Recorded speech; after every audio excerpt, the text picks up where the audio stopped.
Well, guys, my garage is a little bit emptier. I have the NC750, I have the PCX, and I have the CRF. All Hondas. Three bikes. I am trying to sell one more. The PCX, though, I definitely like riding that. It's just such an easy bike to ride. But yeah, unfortunately, I sold the Goldwing, which I really loved, and then the FJR. They all went to like really great homes. Yeah, I regret selling specifically the Goldwing. That is one of my favorite bikes that I've ever had. But the only reason is that it is just too many bikes, and I don't really have money for a collection.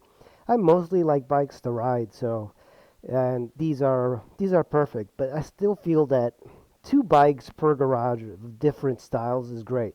For example, the scooter and one of these, or whatever.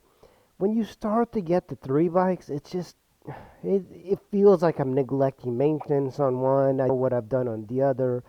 I like to focus my energies on one specific one.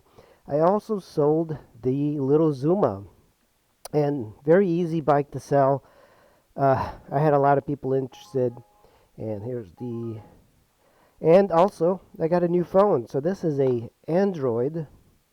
It's a Samsung A14. I bought it for 90 something dollars, and it's much bigger, much nicer than the iPhone 8. So hopefully I'm not going to drop it. One of the best bikes I've had. This one's got close to 25,000 miles now, it's insane. And it's riding absolutely perfect.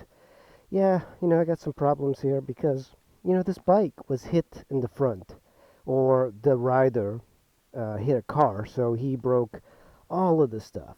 So the upper fairing that holds the headlight, it's been tweaked. That's why the plastic is not on absolutely straight. But thus far, this is the best scooter I've ever had, and it's also one of the best bikes I've ever had. If you have limited space or you want something that's quick and agile to get on and even get on the highway, this is it. It just doesn't get any better than this little PCX. Yesterday I was doing some deliveries. I got the phone yesterday. And what? Trips paused. Why? No network connection. So crazy. So I got this phone yesterday. I'm still trying to learn it.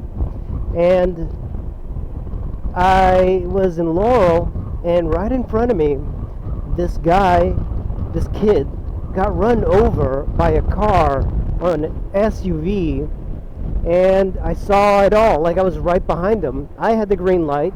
The guy was making a right, SUV, so he didn't want to stop at the red, so he just kind of blew through to make the right, and the kid on the bicycle didn't make the right, so this guy just like bulldozed him.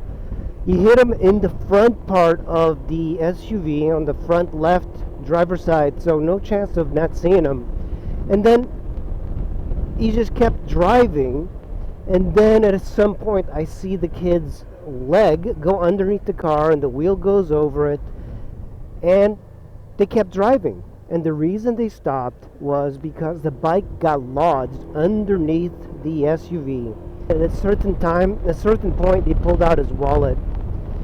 He pulled out his wallet to give him money, and I was telling the kid, hey, you need to call the cops, and the cops did come, and you need to go to the hospital, get checked out, because, you don't have any broken bones, not yet, you don't know, and you might have some damage later on, so you should get checked out. I know you don't want to.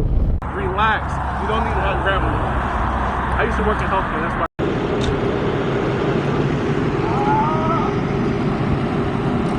So the bicyclist was here in the intersection. The car was behind him. I was over there on the other side, and I saw the car hit him. It almost seemed intentional because he kept driving even after he hit him, and then he ran over his foot. So there he is right now. They're getting the stretcher ready for him. But man, that's the driver right there. He stayed on the scene, but yeah, kind of crazy that he just kept pushing him until he ran them over. Luckily, he only got his foot, and it doesn't seem like it's broken.